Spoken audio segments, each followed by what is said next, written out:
নরসিংদীর রায়পুরা পৌর এলাকার মেথিকান্দা উত্তরপাড়ায় একটি স্কুলের নাম পরিবর্তন করে রাখা হয়েছে শহীদ আবু সাইদ স্কুল।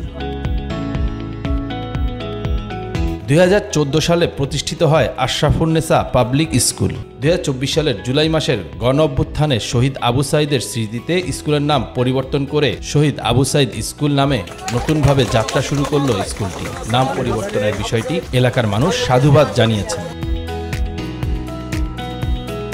নামফলক উন্মোচন অনুষ্ঠানে সভাপতিত্ব করেন স্কুলটির সভাপতি বাবু দীপক দত্ত। সঞ্চালনা করেন প্রধান শিক্ষক হাবিবুর রহমান, যিনি শাহিন মাস্টার নামেও পরিচিত।